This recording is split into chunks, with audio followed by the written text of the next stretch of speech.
Landscaping is so underrated. Are you maximizing your landscape to move the needle on value? To hear our thoughts and more, stay tuned to this episode of The Den.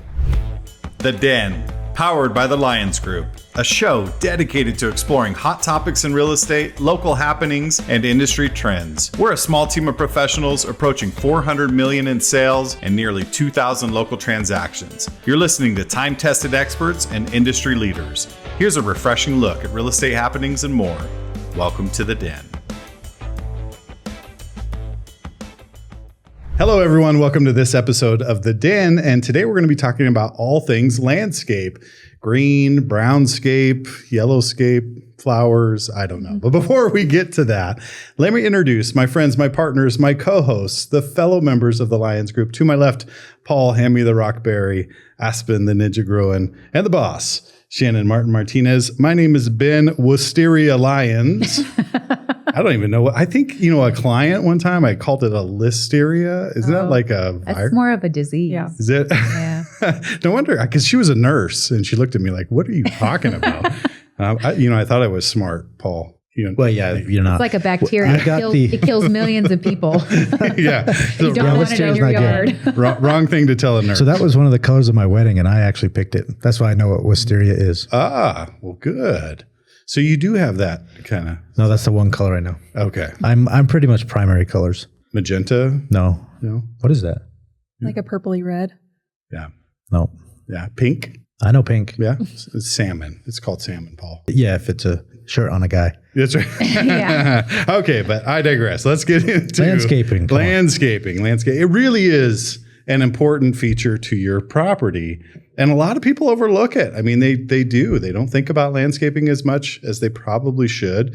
Especially we're in a high desert climate, but also you cross the border to the north in Durango. They have different types of landscape that, benefit them up there. But let's talk about all different types of landscape and how that could help or hurt you. In fact, we just got a home inspection report back, and the owner, great guy, he goes, Ben, I caused this problem. And I'm like, what problem? He's like, well, I put the planters in the front of the house, and guess what was happening? Any guesses here? Termites. Leaking? Well, leaking. Water. Yep. So leaking. So basically all that water, every morning they would water those plants on bubblers, and it would seep right into the crawl space. And so it is something that, can create moldy issues, or it could create some settling, some other things like that. So that really got me thinking about landscape and how important it is for your primary residence, but also for rental properties or investment properties. There's things to think about. So Shannon, I'm going to jump straight to you, Miss Farm and Ranch. All right. Yeah. Talk to me about, now you own a little, I would call it a ranch, right? A little kind of farm. Well, I live on maybe one. I don't really own it, but I live on one. You live on? Now, what do you think about when you think landscaping and the importance for the everyday person? We can talk specifically about your property, but for the everyday person, what type of intention should you have for landscape, and how important is it? It's extremely important. And actually, there's so many directions we could head with this. So I don't even know where to start. Run away. All right. Yeah. Okay. So the first thing is what we were just talking about, is how it can be a detriment to your house. One of the problems that I see a lot is either people putting their landscape too close and overwatering, and they get mold, moisture issues, wood rot, things of that nature. Also, if you got to consider with landscape, it regenerates, it dies out and it grows back, and more grows and some dies. So you have a lot of, basically rotting vegetation. Your landscape does, because I just kill mine. And yeah. It's done. No, mine does. It's grow like a back one down and again. done type of thing. Yeah. So one thing to think about is the rotting vegetation up by the house. That is just a hotbed for termites, and you're bringing them right to your house. So having landscape close to the house is really a big factor in having a healthy house. You really want to move it away a little bit and maybe make a border around the house. Landscape also, on the flip side, could be great security for your house too. If you have some shrubs and things, a lot of people like that right outside their bedroom windows, because people can't get close to their bedroom windows, or kids can't escape their bedrooms I didn't even at think night. about that. So security Wow. reasons both ways. But also, if your house is on fire, do you want to have to hurdle over a shrub coming out of your bedroom window in the middle of the night? So there's security issues both ways, and then you just think of resale value. Everybody likes a nice yard. Everybody wants their yard to look nice. It could be a pro, it could be a con. Some people look at the yard and say, it's going to cost me a fortune. There's just no way I can keep up with that lawn and the water bill. And, my city of Farmington water bill, honestly, at my old house in the summertime, is well over $200 because of the watering. Mm-hmm. And so that's a big turnoff for a lot of people. Then there's other people who, they don't want a dirt lot. They want the landscape. So it's a pro and a con depending on what you're wanting in your house. But I would say the overall, take your landscape, back it up away from the house, whether you want it to be nice and big and expensive or whether you want it to be small. Just don't get it too close to the house and be very mindful of where your drainage is. People also overwater and they get runoff and the water may run back towards the house. And keep in mind what you pay for it isn't what you're going to get out of it. I love it when you go to list a house and somebody says, I've got $50,000 of landscape in my yard. Well, you're still only going to get maybe $3,000 from an appraisal because it's landscaped or not. Yeah. You're not getting $50,000. Sometimes you don't. Yeah. Yeah. So do what you want to do, make it the way that you want. Now, would you say that most the general rule of thumb is that really nice, well prepared landscape is going to net you absolutely, and it's going to make it far more sellable. Yeah, more sellable to a buyer. Mm-hmm. Okay. Yep. Yeah, fair enough. I like that. Aspen, what are some of your thoughts? So we just redid our backyard and got a first look at how expensive and how much time it can be. Would I have put in to my personal backyard the same as what I would put into one of my rental houses? No, because I wouldn't get that back. But I do think for my house, where it is, the style it is, price point it is, I will probably get all of that and maybe some more back, just because what it was before. It was beautiful and it probably worked really good for the owners before, but the way our windows and house faced and the backyard faced, it was all xeriscaped with, again, nice stuff. It had like turf and rock and a dog run and it looked nice. It was so hot. It made the inside hotter, everything just, I couldn't stand it. Sun beating off the rocks. And reflecting off the turf. So we redid it and it's very, very different, but the layout is basically the same. We didn't add huge trees or anything, but it has cooled off the inside of our house so much and helped with the bill price, even though, it was expensive to do. But at a rental house, am I going to put in $50,000, $100,000 into backyard? No, I'm never going to get that back. And some renters, they don't want to take care of it. That's kind of the pro of renting is you don't have to take care of all this extra stuff. So in that sense, it makes sense to xeriscape it or maybe have just a basic lawn or something easy to take care of because you're probably going to have to get someone out there to maintain it because that's not really the renter's responsibility for the most part. Mm-hmm. I like the way you say xeriscape. Xeriscape? Xeriscape. I always say xeriscape. Right? Paul? Don't care. Don't care. Is he saying it wrong? No, that's good. That's good. No. Xeriscape. You've been saying it wrong. Yeah. I've been saying it wrong this whole time. I thought it was like Xeri. Xeriscape. Yeah. I think you say it right. Oh, I always tend to say, but it's kind of like saying realtor versus realtor. Realtor. For our viewers. And that's always the wrong It's not way realtor. It's realtor. It's not realtor either. Realtor. We're not realtors. You know what, though? Yeah. When we hosted the Connie Mac boys from Canada, they said that we have strong accents. Really? Yeah. So I've been trying to listen to what they're hearing because I thought we sounded the same. Oh, that's great. But you keyed in on something that I think is important, the enjoyability factor for your personal home. And you had some byproducts of that where it actually, your landscape that you put in now actually has cooled down your property. But you have this fantastic backyard now with an outdoor kitchen. I was going to say, it's a lifestyle change. You've got the outdoor kitchen now. You're spending more time out there. It's now becoming part of your living space. Yeah. Right. Yeah. And that becomes the enjoyability factor because, we talk to clients sometimes and they say, I want to put in an HVAC so I can have refrigerated cooling, right? And okay, great. Are you planning on selling? Well, I'm going to sell within the next year. Okay, maybe not the best investment. It depends, case by case, but oftentimes you're not going to get that $8,000 or $12,000 back out that you're going to put into it. But if you're going to live there for 5 years or 7 years, you're going to enjoy that during that time. That's an enjoyability factor. And that definitely can tip the scale when you're thinking about, redoing a yard for landscape on your personal property. But I agree with rentals. Most tenants will not take care of the yards in that regard. So we did have a home last year, and I think I used this as an example in a previous episode. But all things considered, it was just an older, well-maintained Mossman home. And for those of you who don't know, a Mossman home, well-built home back in the 60s. They were known for the tongue and groove hardwood floors and some of those wood accents, very charming little house.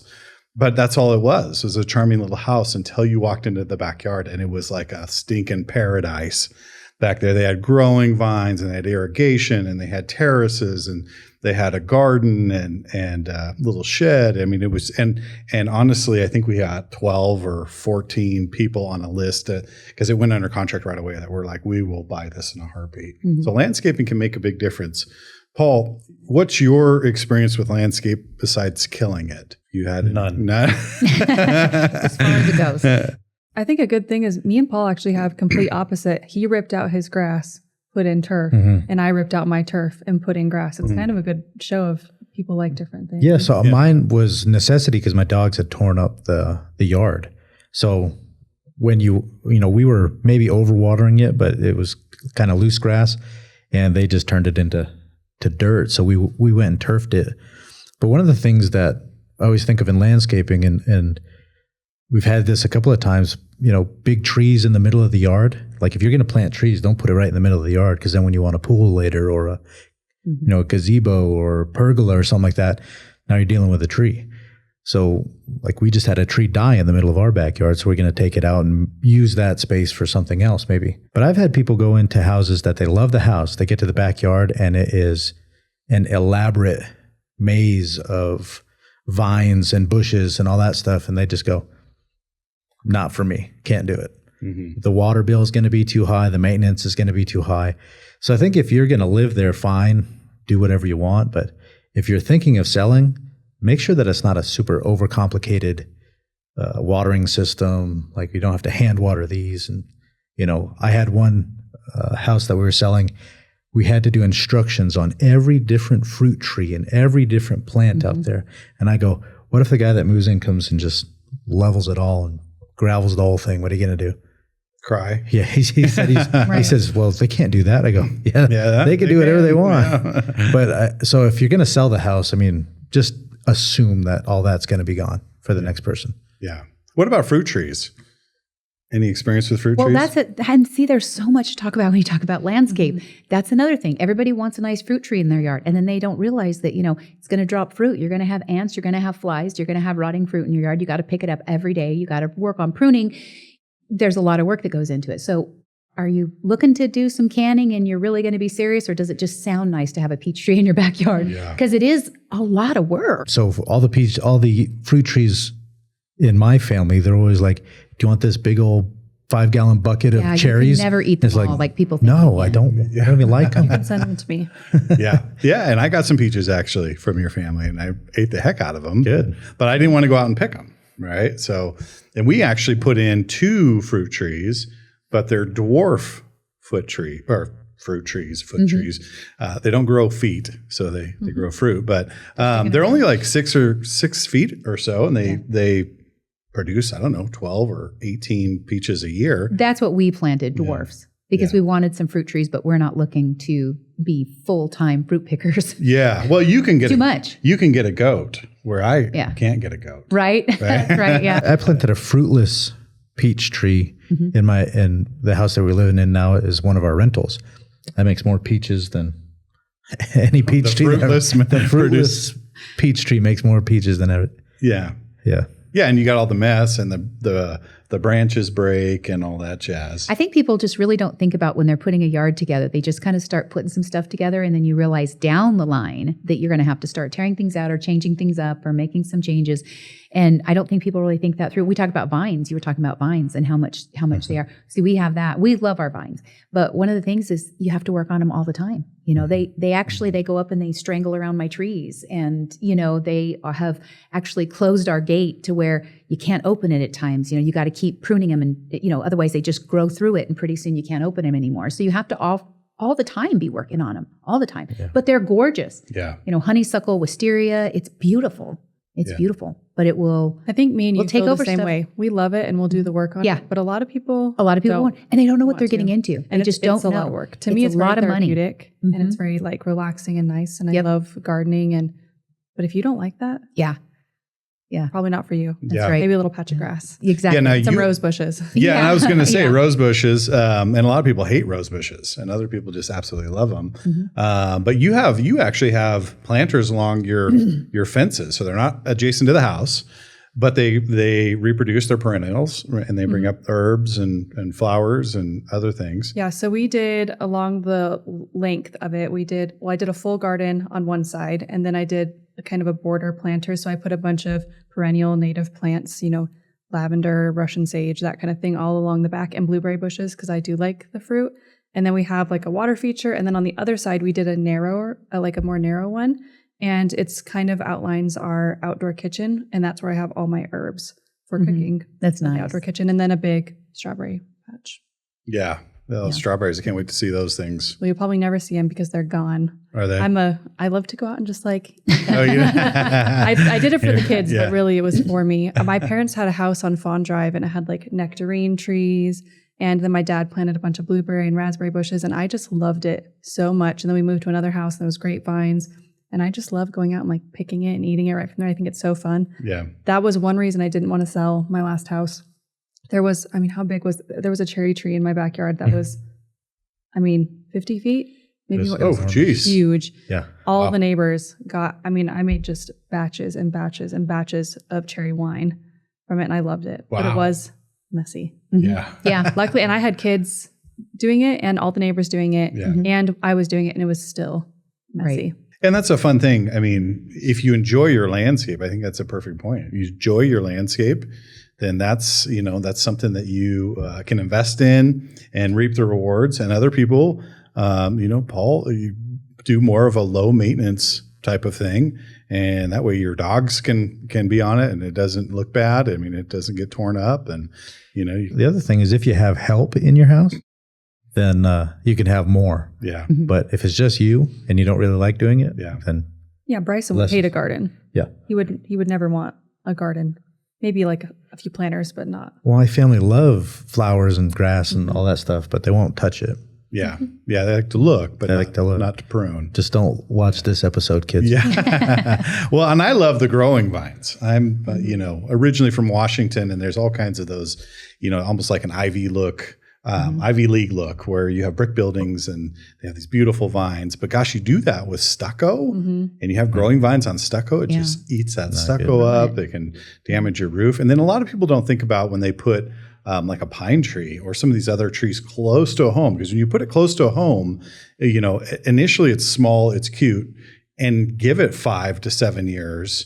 And we're experiencing that now in a good way. We knew that these trees were going to grow up, but we've been in our home 8 years now, and I'm looking at these trees and like, those are big. And they were just babies, just in a blink of an eye. They're huge trees now. So you start thinking about the roots that are invasive. They start pushing into your foundation. And then also, especially with gutters, we see a lot of problems with clogged gutters where water's going where it's not supposed to go and then creating damage on stucco or whatever else.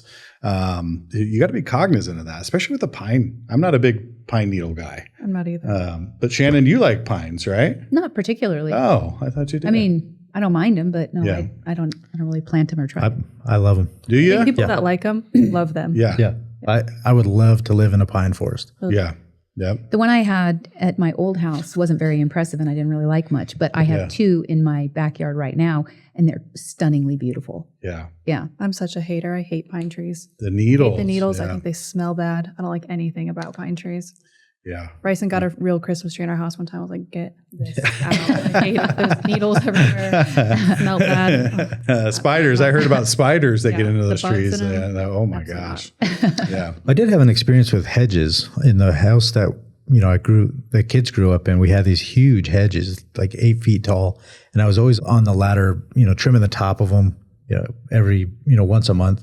And the neighbors would always be like, hey, if you ever need to get on this side, just go ahead and do it. But these hedges blocked us from ever meeting them. So finally one year I said, we had this one that was dying right in the middle. So I just cut them all down. And then those neighbors became the best neighbors. Yeah. We were over there all the time. It was awesome. And then they moved away. But if we never cut those hedges down, Yeah. so I mean, privacy is good, but when you're thinking about landscaping, if you just box everybody else out, then you're not, actually living in your neighborhood. Yeah. Yeah. Well, and then you think about sun patterns, especially here. I mean, I'm always thinking about sun patterns. In fact, we bought our lot to build because of the sun patterns. We wanted to make sure that the sun was on the front side of the home so we could enjoy our backyard. And there were some other things like that. But there's people that have thought about that and planted trees, and then it helps eliminate some of that sun. Like you were saying on your, brought the temperature down in your house. So you can still get that element, but have some intention behind it and really, really make landscape play to your favor. So does it really move the needle in value? I mean, would you say that a well-landscaped property is going to bring more? It's going to sell quicker? I think so. Yeah. Even if sometimes you might get dollar for dollar, sometimes you may not. But I think that just having it completed nicely and well thought out. I've sold a couple of houses that have had issues with their landscape. Their landscape has caused issues for the house. It can get very expensive, whether it's trees, whether it's bugs, whether it's moisture.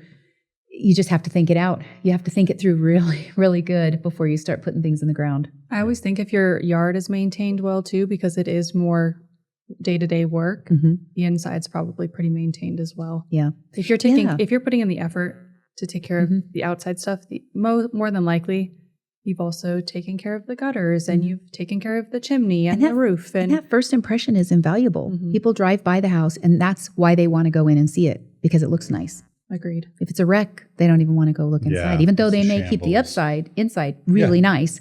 Yeah.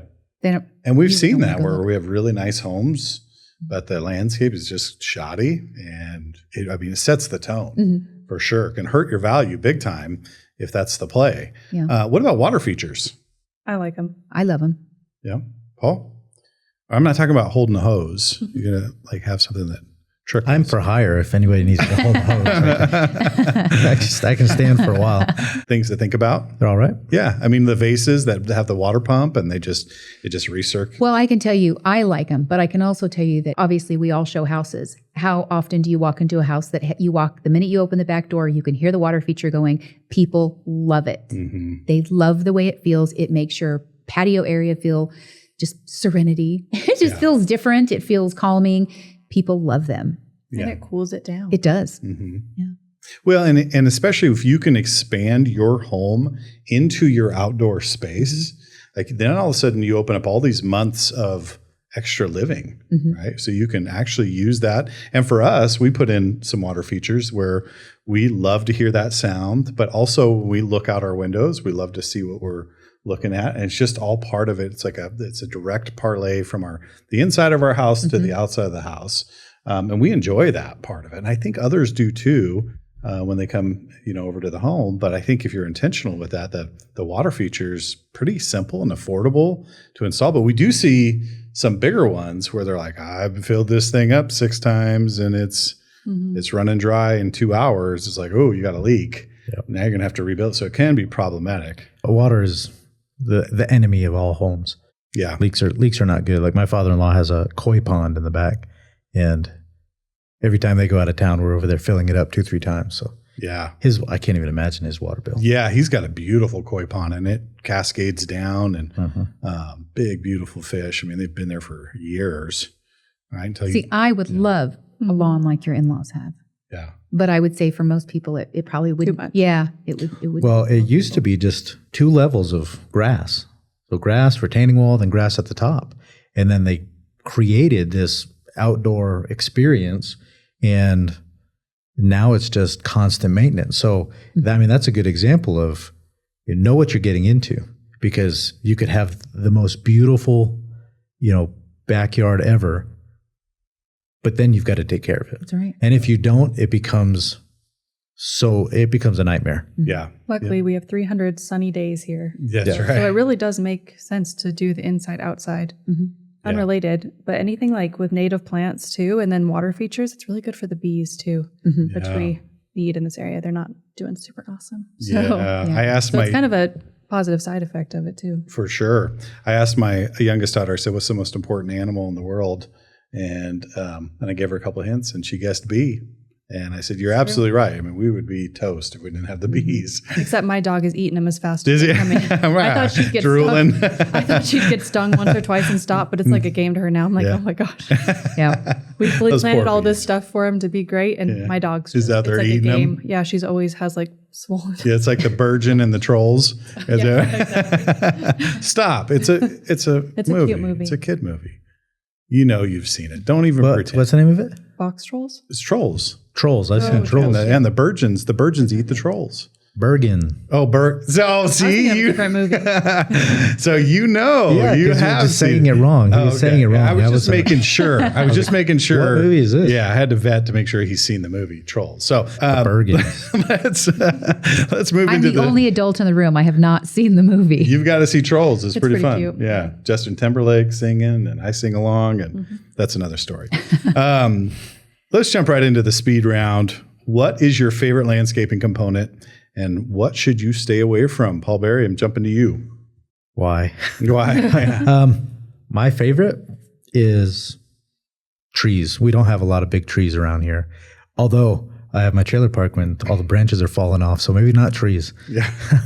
Maybe young trees. Maybe young trees, yes. Trees that don't go over the houses. Things that you should stay away from are the annuals that just wither and die and take a lot of work. The perennials that come back, the things that can grow and expand that you don't have to replant every year. I think that's the better way to go than the gardens that are just Constant plant work. then die and Yeah. then you got to redo it all. Okay, great answer. Aspen? I think my favorite landscaping component is anything that is well thought out and maintained. Like you said, don't just put a tree there just because you want a tree. Like think about where you're putting it. And I would say what I would stay away from is huge trees in the front yard because they just get in the sewers and it's such a pain and expensive to fix. I don't mind the smaller trees, but the ones that are just huge, you just know that they're getting all in there. Eating the sewer lines away. Yeah. Shannon? Well, that's what I was going to say. My favorite and go-to is trees, and you should probably stay away from is trees. Yeah. because they are beautiful and they do offer a lot of shade and they're just fantastic, but wrongly placed, they can be a real problem. I have three large maple trees that are probably over 100 feet tall in one of the houses that I have, and they are absolutely beautiful. But yeah, they're always in the sprinkler lines. They're going through and cracking them, and they're always in the we've replaced our exterior sewer line from the house to the street. It's a problem. Can be problematic. They're worth it to Yeah, me. sure. I'll I have keep a them. huge cottonwood tree at one of my Airbnbs. Love it, but it makes me so nervous. Yeah. that something's gonna happen. Cottonwoods are one day. brittle too. They are, and they die Yeah. from the inside, so you can't even tell. You don't know. Yeah, it's beautiful, and I think it's a huge selling point of the house, but it makes me nervous. Every time we have a high wind, I'm calling. Were the trees okay last night? Did any branches break? Well, let's put a tire swing on there for Bryson and see how There's long it a lasts. swing on there. Is there? Good. All right. Well, and I would say I echo some of your thoughts there. I think that I love personally a little water feature. So if you can incorporate a water feature in your backyard and become, extend your living space inside out and be intentional with your design there, I think landscaping is fantastic. Keep the planters away from the home itself and the big trees. Push them away a little bit so you don't have water intrusion into your home. I think it's a big thing to consider. But overall, landscaping is one of my favorite things. I think it could really add so much value to your property if you do it right. So hopefully this discussion helped today with some of those thoughts. If you like our content, please like and subscribe to our YouTube channel. Go jump on our Facebook page and follow us there. And also you can schedule a consultation with us, a private consultation with any one of the members of the Lyons Group. We'd love to sit down with you, talk about goals and strategy in today's market and help give you an advantage. And we love doing that for our clients. We've been very successful with that over the years. And hopefully you can schedule some time with us here soon. So thank you for joining us today in this episode. And until next time, we'll see you then. Thank you for listening to The Den, powered by the Lyons Group. Hit the subscribe button to keep informed on real estate happenings. If you'd like to learn more about the Lyons Group, visit sjc sjcbroker.com. Complex markets require complex strategies. The Lyons Group can give you a true advantage in any market. Whether you're buying or selling, residential or commercial, contact us directly at sjcbroker.com. We're time-tested experts with a client-first approach, and we'll see you next time in the den.